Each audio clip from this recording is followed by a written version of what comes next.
नमस्ते। आज हम बात करने वाले हैं IAM यानी identity and access management in Google cloud platform.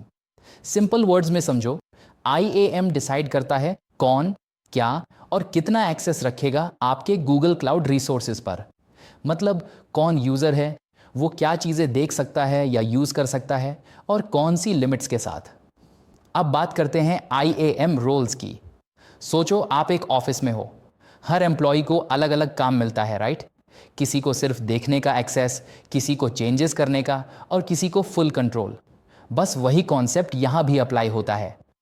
IAM role एक बंडल होता है परमिशंस का। एक रोल के अंदर मल्टीपल परमिशंस होती है, जैसे रीड करना, राइट करना या रिसोर्सेज मैनेज करना। गूगल क्लाउड में मेनली 3 टाइप के रोल्स होते हैं। पहला, बेसिक रोल्स, जैसे ओनर, एडिटर और व्यूअर। ये ब्रॉड होते हैं, इजी टू यूज बट थोड़े रिस्की भी हो सकते हैं। दूसरा, प्री डिफाइंड रोल्स। ये स्पेसिफिक सर्विसेज के लिए होते हैं, जैसे सिर्फ कंप्यूट इंजन के लिए या सिर्फ स्टोरेज के लिए। ज़्यादा सेफ, ज़्यादा कंट्रोल्ड। और तीसरा, कस्टम रोल्स। यहाँ आप अपनी रिक्वायरमेंट के हिसाब से सिर्फ वही परमिशंस चूज कर सकते हो जो चाहिए। No extra access.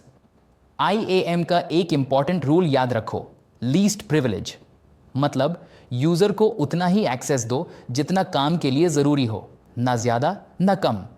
इससे सिक्योरिटी स्ट्रांग रहती है और मिस्टेक्स का रिस्क कम होता है। तो शॉर्ट में, IAM गूगल क्लाउड की सिक्योरिटी की फाउंडेशन है और IAM रोल्स हेल्प करते हैं राइट पर्सन को राइट एक्सेस देने में। नेक्स्ट स्टेप्स में हम देखेंगे कैसे रोल्स असाइन होते हैं और कैसे IAM पॉलिसीज काम करती हैं। चलो आगे बढ़ते हैं।